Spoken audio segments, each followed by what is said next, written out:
Aloha party people, you are listening to Inside the Desert Oasis Room, episode number 201. This episode is sponsored by the Tiki Bar T-Shirt Club, where their monthly t-shirt designs pay tribute to a Polynesian bar or restaurant from days long past. Each design is available for a limited time and will never be produced again. For the collectors out there, be sure to check out their subscription program. For more information and to check out this month's shirt, visit tikibartshirtclub.com. This podcast is brought to you in part by the Tiki Tea, a family-owned and operated tropical drink bar in Los Angeles, California. Come get their house specialty, the Raised Mistake. For more information, check out their website, tiki-ti.com. If you have a product, service, or event that you'd like to bring attention to, we can help. This podcast reaches thousands of listeners in over 100 countries every week. Imagine hearing your ad in this spot, just like you're hearing this one right now. Sponsor an episode and get the exposure you deserve. For more information, go to desertoasisroom.com and click on Services. On this episode, we chat with Ross the Tiki Boss Aliotti while on a road trip to Northern California to talk about our Mount Rushmores. What do we mean by Mount Rushmore? Well, it's our top 4 lists, basically top 3 plus 1 extra. Find out what our Mount Rushmore is in horror movies, cocktails, food choices, comedians, and more. As always, I hope you enjoyed this episode as much as we did bringing it to you. If you enjoy this podcast, please stop by desertoasisroom.com and click on the tip jar. Every tip or donation, no matter the size, is very much appreciated and helps keep this podcast coming to you every week. And if you'd like to follow our adventures, check out our YouTube channel at youtube.com/PolynesianPop, where we chronicle events, bars, travel spots, cocktail tutorials, and more. Alrighty, let's get into this. Grab a cocktail and join us in the car on a road trip up California's Central Valley. And give it up for our friend, the Tiki Boss.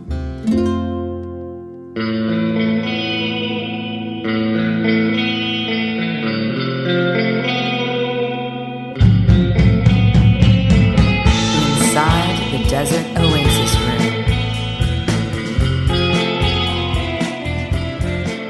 I think the less time I have to see your face is probably for the best. Okay. I already told you I'm feeling very outnumbered in this car right now.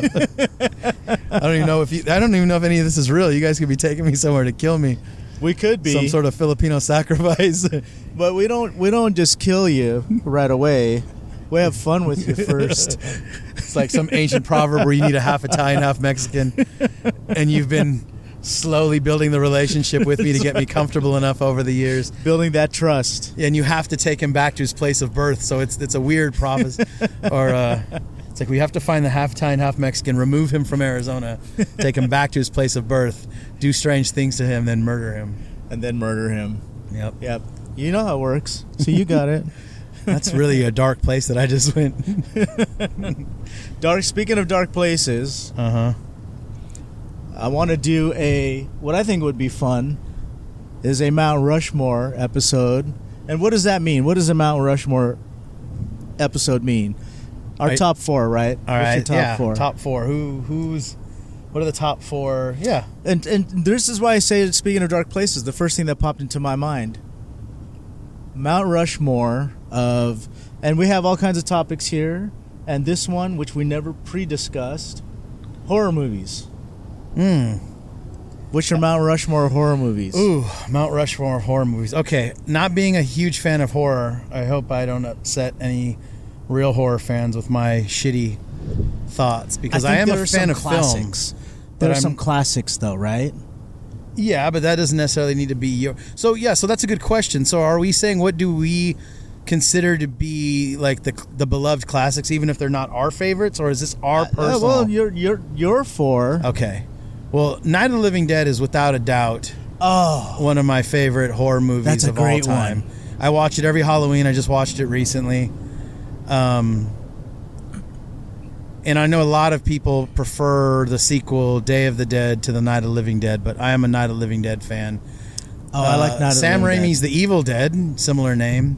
Okay. Again, another movie where it seems like a lot of people prefer the sequel to the original, but I prefer the original. Let's see. And I feel like we should go old school with one. Like, what's a really old school? Psycho. I was thinking older than that, like the Universal monster kind of movies, like Dracula or something. Oh, but, yeah. Yeah, Psycho's a classic too.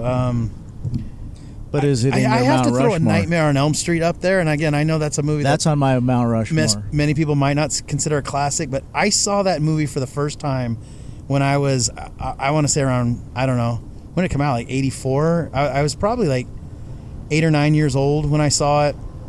I think I saw it a little while after it had been out, like on Showtime or VHS or something, and for all those children out there, that's a video cassette tape. But I remember being so afraid. My friend told me we were watching a comedy. And oh, so really? Yes. And I don't know if he was bullshitting me or if he just didn't know what we were watching. I never asked him, but it was about 10 houses down from where I lived. We went to his house, and I just remember from the minute that movie started until the end, I don't know if we spoke. We were just Really? quiet, silent, scared out of our minds. I'd never seen anything so creepy in my life. And I was so afraid that when the movie was over, I drove home on my bike 10 houses down, and I just fell for no reason. My bike just plopped right over, and I fell to the floor onto the street because I was so afraid. I couldn't even ride. I couldn't even like steer my bike home. Yeah, that's true terror. Right. I was truly afraid. So even though looking back, I when I've seen A Nightmare on Elm Street, I don't know that it's one of the top 4 horror films of all time, particularly for those who enjoy horror, but it's got to be on my list. But just it's for that on your story. list. But here's the thing that's groundbreaking about that movie for me is that if it's going to be happening in your dreams, then there's no rules. Right. I remember the scene where he had these super long arms. Yeah. And I thought, That's of the course, first one. you're in a dream, Right. right? So it just changes how you could tell the story. Right. Well, it's all those horrible things that you have in nightmares. Like you might, like you said, point out, see something like somebody with really long arms or something that you never see, but it's not real. You wake up. So the idea of those horrifying dreams actually being able to kill you, and maybe you don't wake up, it's a scary concept for sure. Right. And just that was a long time ago. So since then, special effects and things have gone a long way. But at the time, just seeing just his charred up face and the glove, and the whole movie's kind of dark and right. It's I creepy. remember the scene where they pull Johnny Depp into the bed and then blood just splatters. I mean, just Right. way more blood than probably anybody has in their body. It's not even realistic, but it's like That's right. Man, it freaked me out. It was a geyser. Yeah, it's a geyser of blood. And let's see, what would be number 4? I don't know. Get your list started. I need to think of All a right, 4. so I'm going to go back to Nightmare on Elm Street is one of them for me. Okay. I'm going to go back to my youth as well. Halloween. That scared the shit out of me when I was a kid. Yeah. Friday the 13th was another one. All right. So the 3 I'm at main 3 monsters. right there. I'm at 3 right there, but so these are all 80s The 3 things. 80s monsters, So yeah. a lot of movies that are my favorites, not that these are my favorites, but a lot of movies that are my favorites come from nostalgia, right? Sure. So those are 3. The fourth one, I'm not really sure. I do like The Night of the Living Dead, but then we can also go into some stuff that's like really, I don't know, like when I was a kid, and even as an adult, I still don't like seeing Linda Blair's face as a possessed girl from The Exorcist. Right. Right? It still freaks me out when I see that face. I saw The Exorcist really young, and I knew what it was, and I was prepared to be really scared. But I think at that point in my life, I was so young that I don't really think I understood the depths of what I was watching, because it didn't scare me. I was thinking. Oh, really? Yeah, I was thinking like I was going to be frightened by the gore and things that jump out at you, but it really isn't that kind of terror. I think you really have to really look at it from a spiritual standpoint and what's happening, and I don't think that I was mature enough to probably take that all in at the time. So I remember it ending, and I saw it with my mom, of all people, and she was freaked out. I think she was trying to freak me out. Maybe that was me just being rebellious too, like I'm not going to be afraid, but it didn't stay with me. And a lot of movies did when I was a kid. There were movies that, and that's one of the reasons I don't think I'm a big fan of horror movies, is that growing up, there were movies that just stuck with me for years and just. Well, so The Exorcist is probably the only one that stuck with me my whole life. And it pisses me off that these young kids these days. This is turning into an old fogey podcast real fast. Well, VHS and when they had their, I don't know if it was the 25th anniversary or the 30th or whatever anniversary it was, and then they re-released it with unseen footage before, right? Which I believe was the spider walk of her going down the staircase, and then they put it in theaters. The young people were laughing, because the effects were just not as advanced as they are today, right, with CGI and stuff. And I remember thinking, like, you assholes, you should be scared. You should be as scared as I was. That movie wrecked me. You realize it's you that sounds like the asshole now. I know it is. Now I know I've said my top 4, but maybe you said 3, right? Oh no, you did say 4. Come along, right, with your last one.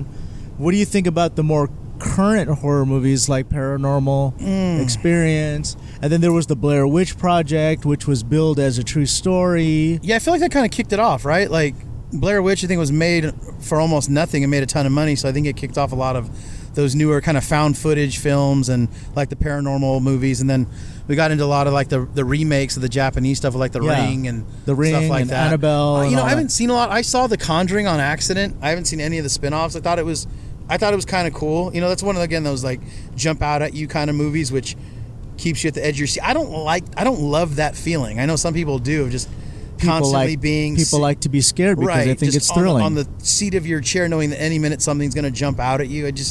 I don't personally love all that. I really thought the Blair Witch Project was super scary. And again, that's another one of those movies where people didn't. But you know why I thought it was scary? Why? I thought it was scary because they were marketing it as a true story. Right. And even though it's not, when I watched it, I put myself into the place of those people. And I thought, if I was, just first of all, being in the woods by yourself in the dark is scary as shit. Right. And then with all the stuff that was going on, the way it ends, spoiler alert for a 20-year-old movie, no, but that one I enjoyed. But I also remember kind of like, there was the 90s where after Scream came out, and then all the sequels to Scream, that was a cool little era when I was going to the theaters, dating. I remember I always saw the Final Destination movies. I know what you did last summer. Right. Those were kind of some fun horror. I asked this question to a friend a couple of days ago during Halloween, and he answered with some movies that are not typical, I thought. He said Alien and Jaws. Oh, that's interesting. Right. And I thought, well, I guess, and I said, Alien, is that a horror movie? I consider more sci-fi. He's like, is it not scary? And I was like, yeah, I guess it's kind of sci-fi horror for sure. I view that more as a sci-fi. But what about Jaws? I've never thought of that as a horror movie. But I didn't either. But do you think it? When he said that, I'm like, what else do you categorize it as? Thriller. It's not a comedy. I thought it was more of a thriller. Yeah, maybe that's a good one. And then he said Silence of the Lambs, and he's naming all these movies that Silence of the Lambs, I would say, is a horror movie. Would you say it's a horror movie? But then that could also be classified as a thriller. Yeah, or... But this is the same thing as when you look at a movie and you say, is this considered a Christmas movie? Yeah. Right? Like Die Hard. Right. Like Home Alone. Yeah. Is that for some people, that's a Christmas movie. I hadn't forever, and my brother always did, and I watched it recently, and I was like, how do you not? It's Christmassy as shit. I think it's just... because of all the stuff that takes place, like particularly towards the end of the movie, it's totally a Christmas movie. And I never thought it was. Right. Until I never had it on my list of Christmas movies until recently. Right. But I don't know. I'm a lot more open with Christmas. I was like, if there's anything Christmas going on in the movie, it's a Christmas movie. So is this your fourth slot? Is it like Elf or something? Oh, Elf. Let's see. Let's fill in the fourth slot. Like, what do I fill in the fourth slot? This turned into porn real quick.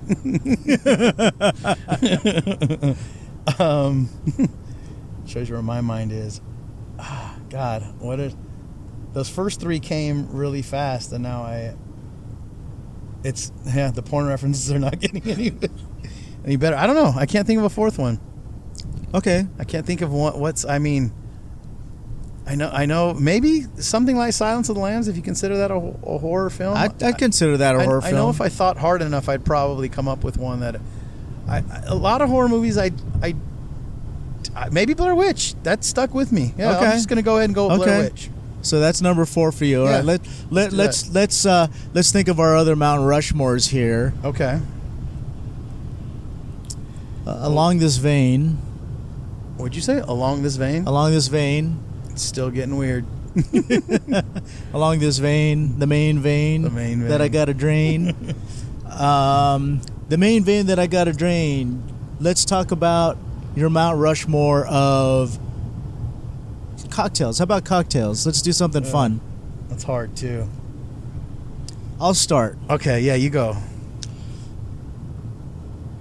I want to say probably my number 1 of the 4 is A Ray's Mistake. Okay. My number 2 would probably be number 1 because it's unique, right? You can't get it anywhere else. I love the story behind it. I love the flavor profile. I love its simplicity. I love everything about it. Ray's Mistake. My number 2 would probably be a daiquiri. Okay. Because a daiquiri is so classic. It's a simple 3-ingredient cocktail that has survived. It's probably 150 years old at this point. Yeah. Right? I'm just saying, I don't know. So it's been around. It's been around. It was around before Prohibition, survived Prohibition, and then survived all of the devolution of mixology throughout the 70s, and 80s, there are numerous and 90s. versions, but we're talking about the classic, the original. I'm talking about a classic daiquiri. I'm not talking about like something that's blended with strawberries. Right. Right. So those are my first 2.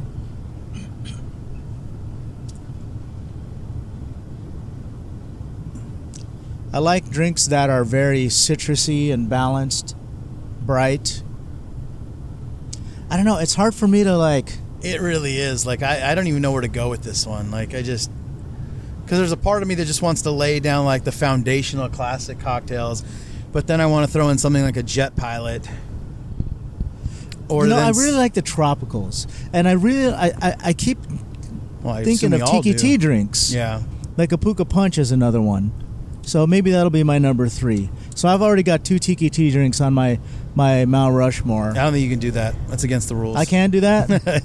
No, you're making this up. It's up to you. You can do whatever you want. Okay, so let's do this is like just turning into let's fill in number 4. Shoot, this one's kind of tough.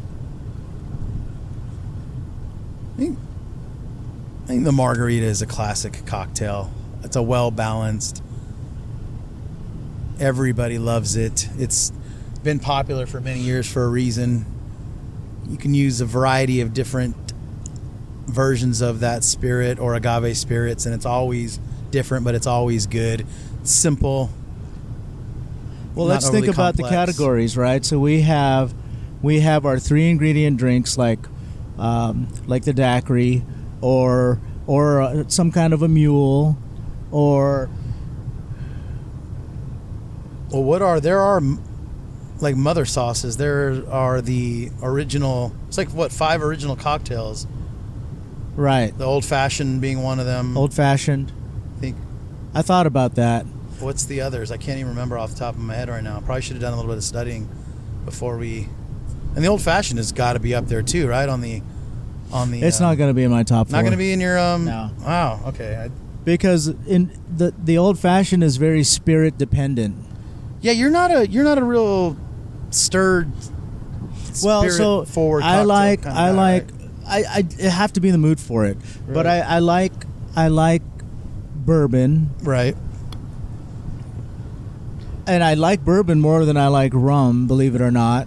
But give me a good aged rum, and I'll be okay with that. I like rum old fashions. Do you like drinking bourbon straight or only in a cocktail? Oh, I'll drink bourbon neat.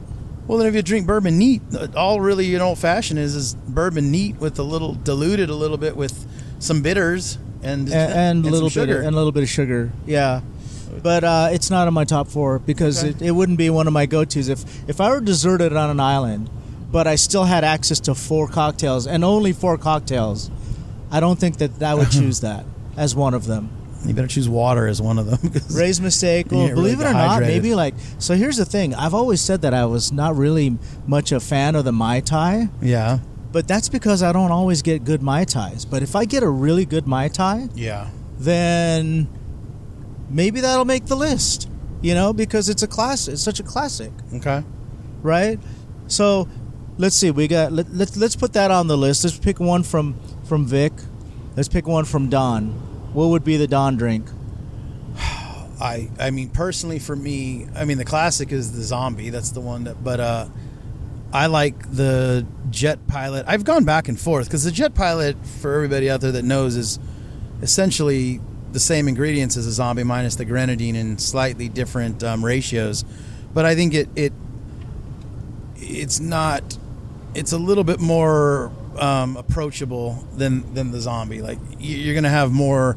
You can have a Jet Pilot and keep going, whereas if you have a zombie or two, you're gonna be done really quickly. So I don't know. It's got to be one of those two for me. I'd say if you're talking about story and the classic, you probably got to go with the zombie. But I love the Jet Pilot. I think that's Don's. Okay. Well, actually, no. What am I talking about? Don was the test pilot, and the Jet Pilot that I love actually is a Steve Crane drink. So yeah. So Don's drink's got to be the zombie. Yeah. Okay. The zombie. So there you go. I don't think that would be my 4th one, but God, I'm really trying not to pick another Tiki Tea drink. So is the Mai Tai your Vic's drink? I suppose. We're just going really typical here. I'm putting that on for legacy, history, and a really well-made Mai Tai, a good made Mai Tai. I'm okay with. All right. The 4th one, I'm just going to throw this out there like a missionary's downfall Oh, okay. style drink, because it's similar to a mojito. Right. So Those little bits of mint don't bug you and get in your teeth. Yeah, no, not at all. But I love the mojito as well. Clean, refreshing. I love a good mojito. Right. And the missionary's downfall is the tropical twist to that, I think. So Speaking of mojitos, I had one of the best mojitos I've had in a long time. Joseph was there when we were at, shout out to Highball in Phoenix. We were out there drinking some Tanduay Silver the other day and trying to figure out what to put it in. And we said, try it in a mojito. And my buddy there, one of the bartenders, Casey, just whipped up a mojito really quickly. And I hadn't had one in so long, and it was so good. yeah, I So haven't had a good. mojito in a long time. And a good mojito is refreshing on a yeah. Yeah, I just kind of forgot, and Casey made it expertly, which, it's, you might say, well, it's not the most difficult drink to make, but he just nailed it. It was awesome. Awesome. Did we get your 4 already? Was that 4? Drinks, I've just been kind of going along with, I don't know that I've stated mine. I've definitely told you that a Jet Pilot is one of my favorite drinks. I got to throw an old fashioned up there. I know I've talked about the margarita really quickly. Foof.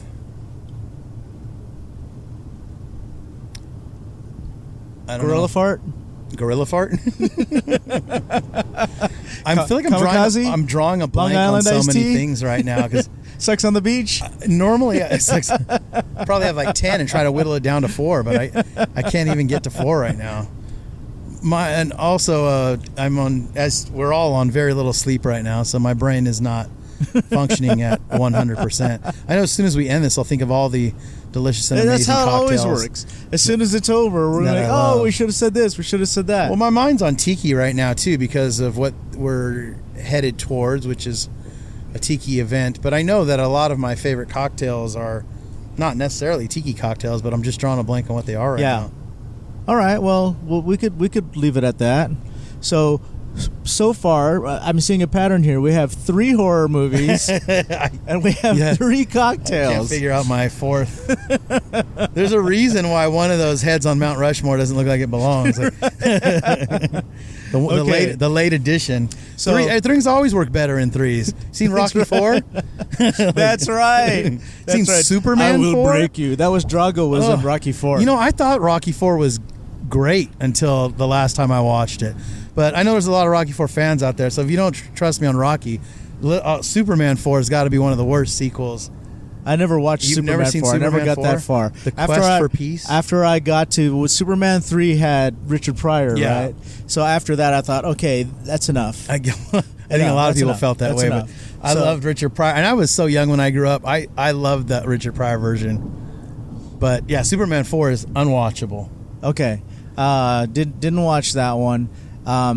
But okay, so here's one that I want to talk about. Okay. I want to talk about TV. Mount Rushmore of TV. TV shows? I can already there's quite a few that I like. This is hard. I'm gonna start with Breaking Bad. Okay. That's gonna be my number 1, I think, Wow. or up there. Yeah. Probably my number Common 2 answer. would be, because it's fun, Seinfeld. Yeah. Number 3, Three's Company. Good show. That was fucking hilarious. Yep. Right? And a lot of the jokes you can't say today. They're too raunchy for Not a lot you can say today. you know what I mean? So, okay, Three's Company. Number 4. And this goes back to nostalgia. And I'm going to get shit for this. I know I'm going to get shit for this. This is going to be a tie for number 4. Okay. It's going to be tied between the Brady Bunch and Gilligan's Island.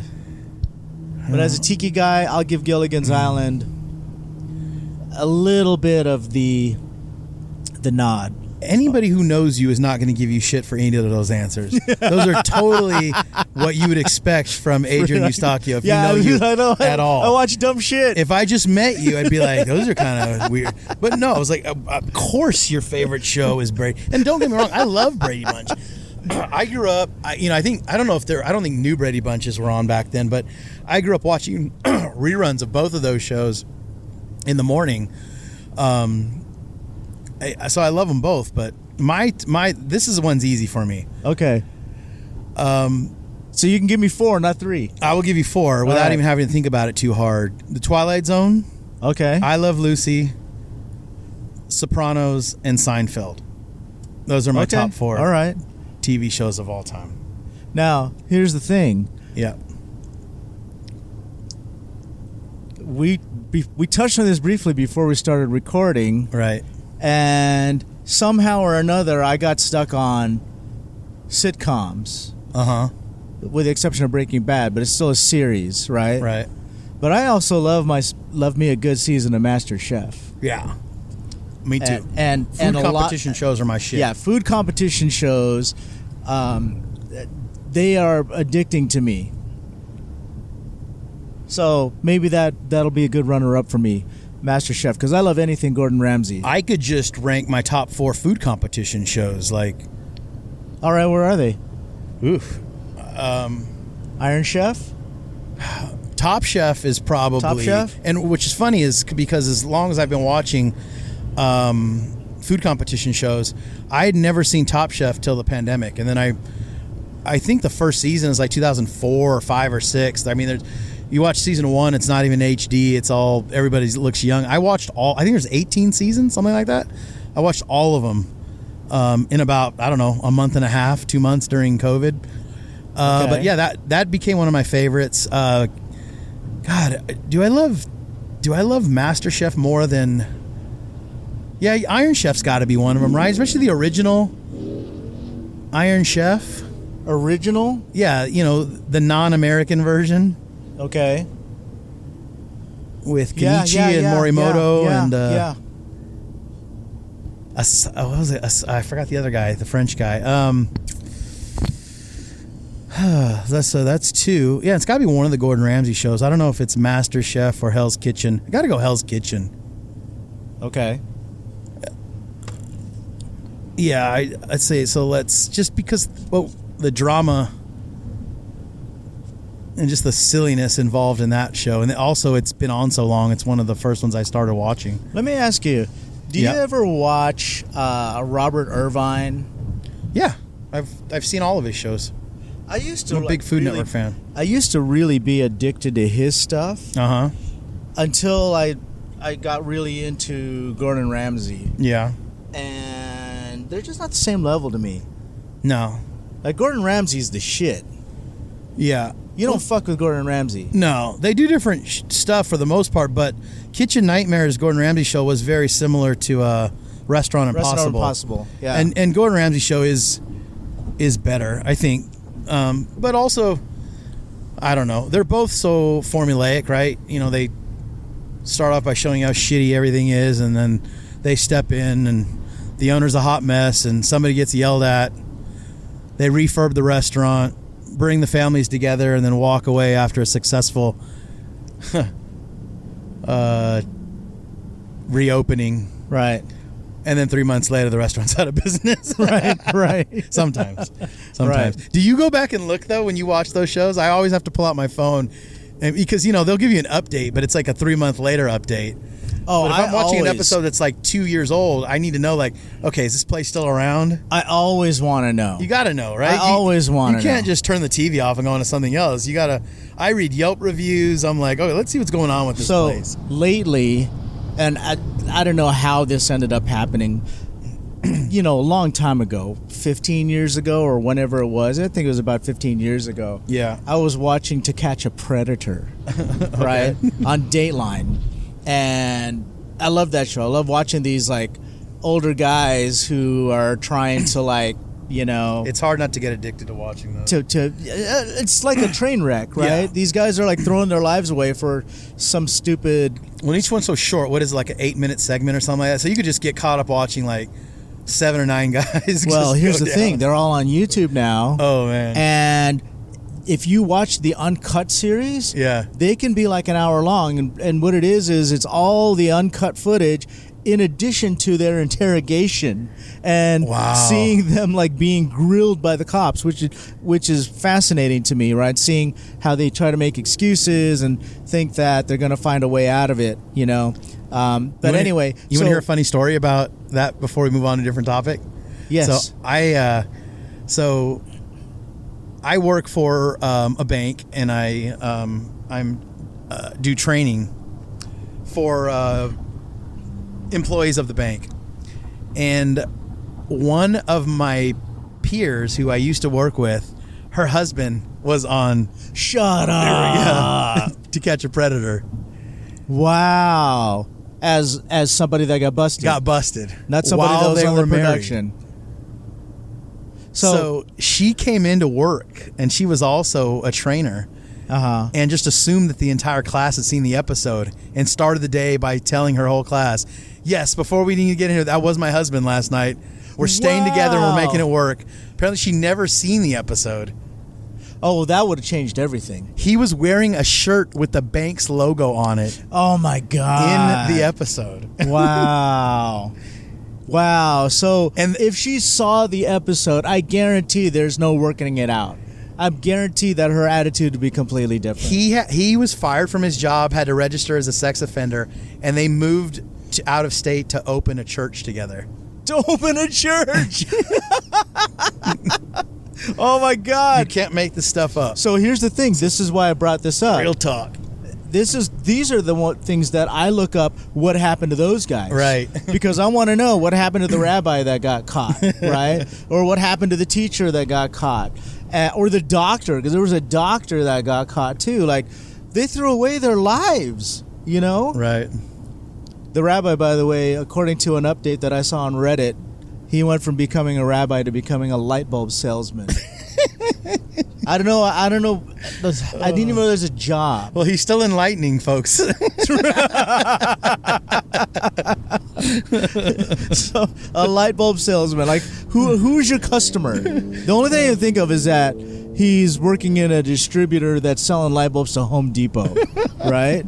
And even then, Home Depot doesn't need to. Do they need to talk to a salesperson? How many they light just place bulbs an order, right? you got to sell to make a living? Exactly. That's a lot of bulbs. That's a lot of bulbs. That's a lot of bulbs. I mean, what are you making, like a 2-cent commission per bulb? It's a lot of bulbs. And then they have to keep up with technology, changing from incandescent to fluorescent to LED. There's my God. old school bulb salesmen that are still trying to won't come up with the times, refuse to sell the newer ones. They're like, I know these are pricier. They're not going to last as long, but look at that glow. There you go. There you go. That's an authentic glow. Well, I think we've talked before. The funniest thing to me on the Predator show is the guys that get caught twice. Yes. They get caught. They get arrested. They're on TV. They've been shamed. All of their coworkers and friends and family have seen them, and then they get arrested again. Or sometimes in the same show, right? Like there was they go one to guy jail, who get got released, caught. they go back out and do it again the same night or the next day. Yeah, he got caught twice within a 24-hour period. How does that happen? Yes. How does that happen? Oh my God. How does that happen? That's okay. Well. Like, and then, they're all apologetic the first time. And then this time I mean it. Oh, this time. You didn't mean it 18 hours ago when you did the exact same thing? Right. Or how they are like, I was just here to talk. What's in the bag? Oh, lube, chains, Condoms. rubbers. But we were just going to, Yeah, we're just tape, going to hang out. rope. Oh, we were just going to hang out. Whips. It's like, yeah. Oh, I just was going to talk. That's it. That's my favorite part. Oh, we're just here. We're going to watch movies and stuff. Okay. What's in the bag? Tall cans and a little bit of weed and Oh my God! All right, couple chokers. Let's change it to a lighter subject. Okay. Let's do our top 4 Mount Rushmore. Top 4 Sex toys. No, I'm kidding. It's another. That's outside the desert oasis. Outside the desert oasis room. Let's think about let's think about like if you woke up with $1 billion. $1 billion. $1 billion. Top 4 things that you would spend the rest of your life doing. Oh, good God! You're gonna put me on the spot. Like Travel? Travel, of course. Yeah. I mean, I'd probably open a my own like tiki bar / restaurant / venue or whatever, but it would not necessarily be open to the public. It would just be my playground. Okay. For me and my friends, and you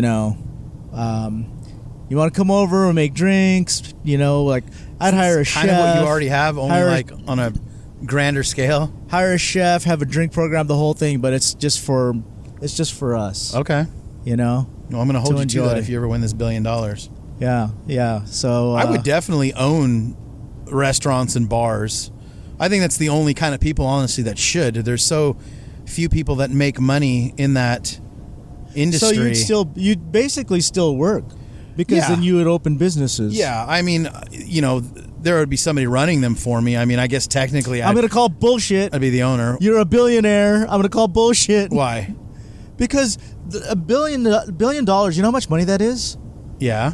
$1 billion is 1,000 million. That means you make $1 million a year for 1,000 years. I know. You don't have to work. I love that industry so much that I would want to have my own places.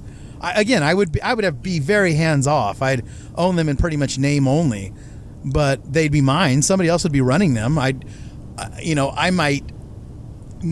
might be involved once a year to get some updates, but when you say work, I'm going to be doing very, very little work. You're just going to own the businesses. Yeah, I would own restaurants and bars. Okay. And again, because one of the reasons I would do it is because I wouldn't be beholden to them. I would not have to do, if they failed, I wouldn't be losing my house and my shirt. I would of course care about my employees, but I would try to put them into something different. I could risk losing. If I had $1 billion, I could open up businesses without worrying, restaurants and bars that are just purely artistic or from ideas and just purely from my imagination without having to worry about making a living from them. Okay. And it's so difficult for, most bars and restaurants, even the successful ones, go out of business after a while. It's very small margins, difficult dealing with. So just to be able to do it, have those, and I know this probably sounds, I don't know. I mean, the logistics and the reality of it's probably a whole other thing, because with being so hands off, I just probably have employees stealing from me left and right, running my business into the ground. But it sounds like it sounds nice. Okay. When you like a place where like right now we're just driving, right? And I just and we're hungry or want to check out a really cool, interesting bar, and I say, you know what, just get off 2 exits here. I own a place. We're just going to drop in. But that's the thing, though. As a billionaire, you can do that anyway. Right, but it's not yours. I want it to be mine. I want it to be my, because now I get to show it off to you guys. Okay. I get to go, look at this thing that I have. That's mine. Okay. All right. So is that your number one? No, travel's definitely the number one. Number one's travel. Number two is owning a business. Yeah, I don't even know if that's owning number bars two. and restaurants. It's just one okay. of the things. Let's see. It might not even make top four. I went off on a tangent there.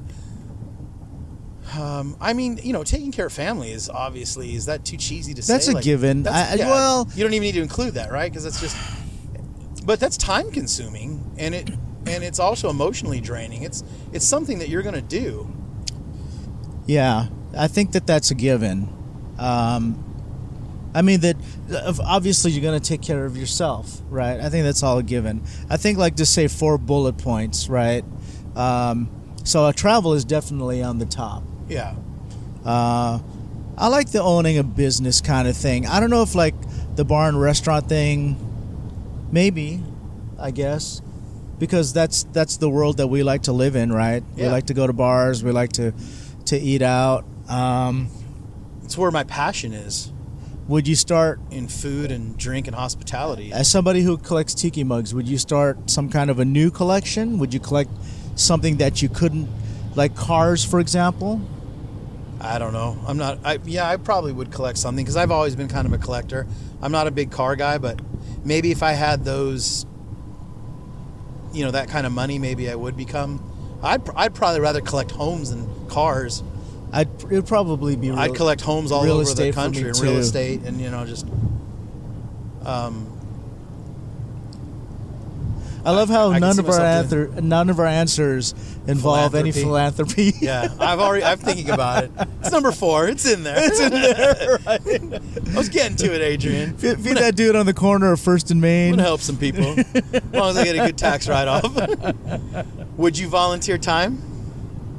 See, I think that's probably, there are commodities that I think are more valuable than money. Right. I've said to you before, I think emotion is a currency that's more valuable than money, and I think time is an even more valuable currency than emotion.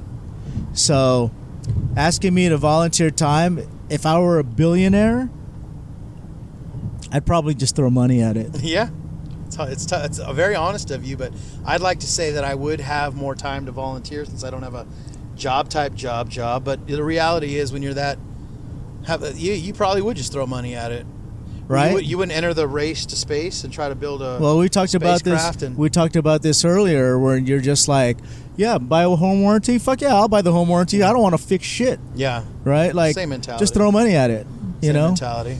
Same mentality. You wouldn't build a spacecraft and try to get up there like Jeff Bezos and Elon Musk. Technically, that could be part of travel. I think you need a lot more than $1 billion for that, honestly. Oh, the billion's not going to be enough. $1 billion's not going to get you into the space Technically, race. That would be part of travel, but I don't need to travel to that extent. I don't think I'll see as much as I would want to see before I died. Yeah. If you think about how many places there are in the world to see. Start working on a time machine, brother. Look, I'm in my 50s. If I live to be another 25 years, right? Let's just say it's another 20. Let's just say 30 years. Okay. That would mean that if I had the opportunity to visit a different place every year for the next 30 years, I only have 30 choices. And if we double that, and I'm fortunate enough to travel to 2 different places in the world over the next 30 years, I only have 60 choices. And I'm pretty sure there's more on my list than 60 places I'd like to see. You know, I'm sure you could come up with 60 places. Sure. I don't need to add space to that list. No, you know? I that's literally what I would do. Like you said, you're 50. I'm in my 40s now. I feel like with the time I have left, I could travel to somewhere new every week and still not see half the places that I like to see before I die. So I'd be traveling a lot, meeting different people, different cultures, eating different foods, getting out there and just seeing the world. Yeah. I think that's the way to go. I mean, all these houses that I supposedly own, I'd probably never be in them. True. Well, then there's the philanthropy part. That's when we start putting people in them. Hey. That's what my cats thought when we took the stray in. They're like, "What the hell? You're bringing homeless people in here now?" That was you one day too, fool. How about your Mount Rushmore of food dishes? Like, oh, okay. Let's talk about that. well, it's kind of this kind of gets into what we've talked about before, like the death row Our death row right? meal? Like, so I guess it's not Okay, so this answer is tricky because what I crave is going to change from day to day, right? But let's put it on the tropical island or deserted island perspective. If you could only have 4, what's your Mount Rushmore? kind of. We can even Much as I say love food, genres. I'm We don't so even have to plain say. right now. We don't Okay, even have to genres? say like double doubles, or Okay. we don't even have to say. So I need seafood. T-bone steak. Yeah, I you need could say seafood. Like, I was even just going to say to the point. Yeah, seafood for sure. Yeah, seafood's my favorite. love seafood, and I'll just say steak. I'm just like I just surf and turfed myself. Like I'm really plain, but they're popular for a reason. Okay. And probably the foods from my 2 ethnicities, like Italian food and Mexican food. I feel like if I had Italian food, Mexican food made up of steak and seafood for the rest of my life, I would be a happy person. All right, my 4. So rich, though. My 4. I have to say Filipino food because I'm You Filipino. don't have to. Oh no, I have to. You can It admit is, the Filipino it is, food's but not it's that my good. choice. No, I'm kidding. So I'm okay, kidding. Filipino I'm food. gonna get in trouble here. Filipino I like food. Filipino food. That was a joke. Before I already get enough. Never mind. I'm just gonna be quiet. Japanese food, Okay. Chinese food, Thai food. It's all Asian. Yeah. Those are my 4. Right, Joseph? I got a thumbs up from Joseph. Joseph nodded his head in agreement. So, and no offense to my Italian friends, but the Italian is not one of my favorites, and that's another thing people freak out when Yeah. I say that I don't like Italian food. Mm. But then I've also learned, just like a Mai Tai, Yeah. it's because it's when I get good Italian food, it's great. Yeah. But when I get bad Italian food, it's horrible. Got a point. Well, have you watched any of David Chang shows at all? No. Well, he slams Italian food quite hard. Does he? But I guess his point, and if you watch it, it's not necessarily that Italian food isn't that great. He is kind of making the point that there are, like, which you'd probably agree with based on your answers, there are a lot of good foods in the Asian culture. And just take Chinese for a second. And his point is, like, why is Chinese food always just considered cheap takeout food, and Italian food gets all of this, like, exposure as fine dining? Yeah. And so I don't want to speak on his behalf, but that's kind of his point. And if you watch his shows, he elaborates on that. But again, being that you like foods from all these different Asian cultures and not a big Italian food, you probably would agree with its point of view. Well, like there are things that just, like, I don't prefer Italian food. I don't like the Beatles, and I hate gangster movies. I don't even see how we're friends, dude. Well, I don't like the Beatles either. I was wondering how you were going to reply to that. You like pizza, right? I like pizza. All right. Well, Yeah. pizza's Italian food. Yeah, you're right.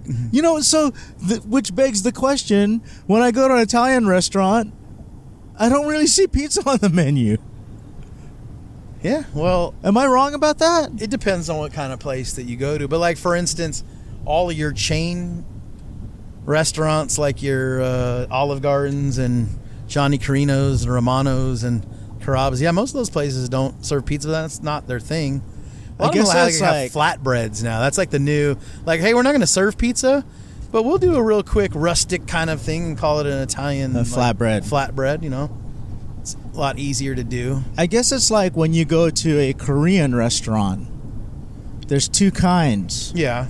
There's the hot pots, and then there's the Korean barbecue restaurants. Where I think there's more than two for most cultures, when right? you grill on the table. Things. Like look at Mexican food. You can go to like a really authentic Mexican restaurant where you're going to have more of a meal, with a variety of different Mexican sides and dishes that are more typical to certain regions like Oaxaca or Sonora or the Yucatan, but whatever. You know what? Yeah. And then you can end up in a place that's just your traditional American beans and rice with tortillas and pick your taco. Or then you can go to like a taqueria, or a taco shop, which is going to be more street food, like tacos, burritos, tortas. Right. Things of that. It's not like that with Filipino food. You can't just say Mexican and say it's all going to be one thing. Is it like Italian. that, Joseph, with Filipino food? That there's like two different styles? Like, for example, Japanese food, right? Yeah. You can go to a place it's a sushi restaurant. Sushi, right. Or it's all teppanyaki, where they like cook it on a grill in front of you. And so it's completely different, but they're both Japanese. The yakitori, or it's not like that with Filipino food, I don't think. Is there? There is? Probably in the Philippines, but it's probably not enough here to really. Well, I've never seen that. So many customers now want everything, though. It's like, a Vietnamese place might not specialize in banh mi, so they might not have it. But now somebody saw banh mi on a Food Network, and they go into their pho place and start demanding banh mi. And in Arizona, where I live, it's even weirder. It's like Asian foods are all mixed up into one restaurant. You go to a restaurant that serves sushi and orange chicken and tom yum soup, and I'm like, what the fuck are you? Tom yum soup. These are, it's Asian, but these are all different cultures. How are you cooking all this? When I see that, I get nervous. I think it can't be good. I love because when you're cooking soup. Food from this many different cultures or cuisines under one roof just because it's under the banner of Asian, I doubt that you can really be good at any of them. You're doing too much. I agree with you there. I agree with you there. Although I have been on cruises where like the Asian section has sushi and orange chicken and you got like Korean barbecue there, and it's all good, So yeah. But I agree with you. I agree too. But then there's also a different expectation with buffets, right? You go to some buffets where it's pretty good, but if you paid a la carte for any of these items, I think you would be judging them a little bit more harshly. I agree with you on that. There's plenty of Chinese buffet that I've eaten at that's some of my favorites, but then I think, would I really pay $12 for a quart of that or something is it good just because it's all you could eat? Yeah. Or is it maybe not good just because of that? It's going to be good anyways, but do we give it a break? We elevate it. We say, okay, our expectations aren't as high. Right. Because we didn't pay a la carte. We know someone didn't cook it specifically for us. We just served it out of a pan. Right. Okay, so we talked about... what we're talking about. We talked about travel. We've talked about travel. How about your Mount Rushmore of comedians? Oh, snap. Okay. This one's going to be tough. Right off the top of my head. I'm just going to throw these out there off the top of my head. Okay. I like Dave Chappelle. Yeah. I mean, he calls himself the GOAT, so it's kind of hard. These days, who I think has been really, really friggin' funny is Joe Coy. Yeah. Well, of course. He's Filipino. Yeah, I'm Filipino, yeah. Shoot. Now I gotta dig deep in the crates.